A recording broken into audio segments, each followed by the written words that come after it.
Kaveri delta மாவட்டங்களான Thanjavur, Thiruvarur, Nagapattinam மாவட்டங்களில் October மாதம் பெய்த அதிக மழையின் காரணமாக 1க்கு 2 தடவைக்கு மேல் விவசாயிகள் தாளடி சாகுபடி மேற்கொண்டுள்ளனர்.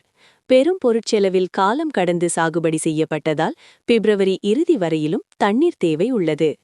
எனவே இதனை கருத்தில் கொண்டு தமிழக முதல்வர் மேட்டூர் அணையை திறந்து பிப்ரவரி 20ஆம் தேதி வரை பாசனத்துக்கு வினாடிக்கு 10,000 கன அடி தண்ணீர் விடுவித்து தேவையான பகுதிகளுக்கு முறைப்படுத்தி வழங்கி கருகும் பயிரை பாதுகாக்க அவசர கால நடவடிக்கை மேற்கொள்ள வேண்டும் என தமிழக காவிரி விவசாயிகள் சங்கத்தின் பொதுச் செயலாளர் PR பாண்டியன் தலைமையிலான விவசாயிகள் தஞ்சை மாவட்ட ஆட்சியரை சந்தித்து மனு அளித்தனர். காவிரி டெல்டா மாவட்டங்களில் கடந்த வடகிழக்கு பருவமழை பருவம் மாறி தொடர்ந்து பெய்ததால் காலங்கடந்து 1க்கு 2 தடவைக்கு மேல் மறு சாகுபடி செய்து தாளடி பயிர்கள் தற்போது பயிர் நிலையில் உள்ளது. தஞ்சாவூர், நாகப்பட்டினம், திருவாரூர் மாவட்டங்களில் மட்டும் சுமார் 3 லட்சம் ஏக்கர் பயிர்கள் கருகத் தொடங்கியிருக்கிறது. ஜனவரி 28இல் மேட்டூர் அணை மூடப்பட்டு விட்டதால் பயிர்கள் கருகு நிலையில் விவசாயிகள் பரிதவித்து வருகிறார்கள்.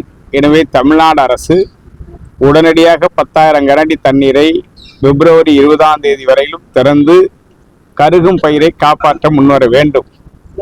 இப்பொழுது இருக்கிற இந்த 3 லட்சம் ஏக்கரும் மார்ச் மாதம்தான் கதிர் வரக்கூடிய நிலையில் இருப்பதால் உடனடியாக முதலமைச்சர் நேரடியாக தலையிட்டு தண்ணீரை விடுவித்து கருகும் பயிரை காப்பாற்ற முன்வர வேண்டும் என்று வலியுறுத்தி தஞ்சாவூர் மாவட்ட ஆட்சியர் அவர்கள் மூலமாக முதலமைச்சருக்கு கோரிக்கை மனுவை அனுப்பி வைத்திருக்கிறோம். விரைந்து போர்க்கால அடிப்படையில் நடவடிக்கை எடுக்க வேண்டும் என நாங்கள் வலியுறுத்துகிறோம்.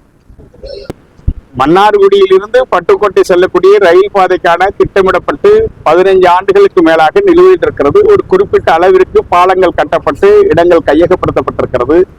மீதம் இருக்கிற இடங்களை கையகப்படுத்துவதில் தமிழ்நாட்டை ஆளுகிற கட்சி தான் அந்த இடங்களை கையகப்படுத்தி ரயில்வேக்கு கொடுத்திருக்க வேண்டும்.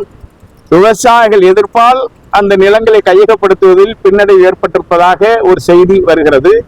எனவே விவசாயிகள் எதிர்க்கும் நிலையில் இந்த ரயில் பாதை அமைக்க வேண்டிய அவசியம் என்ன என்பதையாவது தமிழக அரசு உணர்ந்திருக்க வேண்டும். ஆகவே தமிழ்நாடு அரசு தனது பொறுப்பை தட்டி கழித்து மற்றவர்கள் மீது அவதூறு செய்வதும் மக்களை போராட்டத்திற்கு தூண்டுவதும் ஏற்க இயலாது. தமிழ்நாடு அரசு மன்னார்குடி பட்டுக்கோட்டை ரயில் வழி தடம் குறித்து வெளிப்படையான அறிவிப்பை வெளியிட முன்வர வேண்டும் என்று வலியுறுத்தினார்.